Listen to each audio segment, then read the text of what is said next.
Salut les copains, ça va? Ça va? Ton café est prêt, Didier?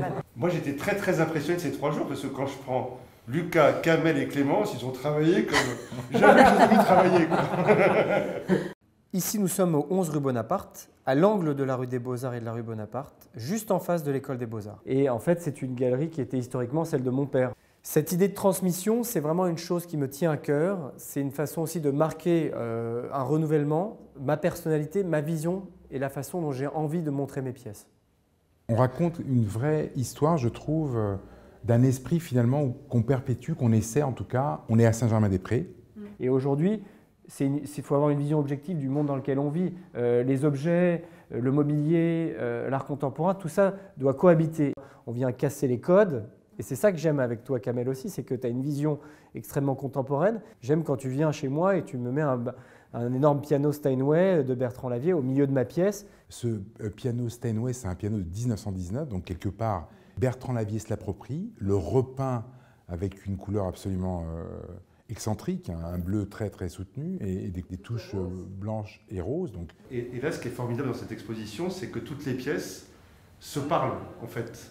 C'est comme un puzzle ou c'est comme un jeu de domino. C'est vrai pour les vases qu'on a en haut, où c'est clairement le thème était vraiment l'Afrique, par exemple pour Jaime. Et pour d'autres, au contraire, ça n'a absolument rien à voir, comme par exemple le magnifique assemblage des Bourroulèques, très pur, très simple.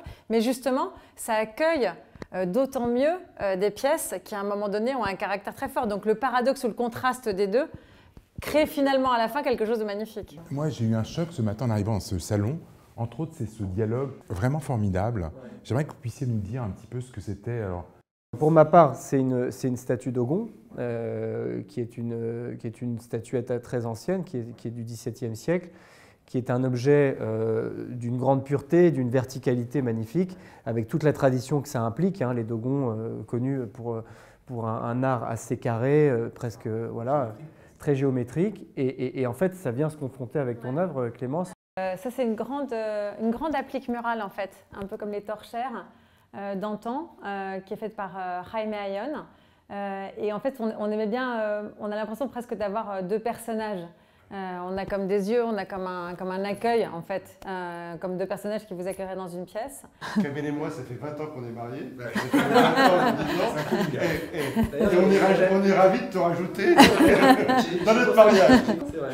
Tu feras les 30 ans avec moi. Tu sais, Lucas, il n'y a qu'une chose que je trouve dommage, c'est que Didier n'aime pas le football. Ça, j'étais sûr.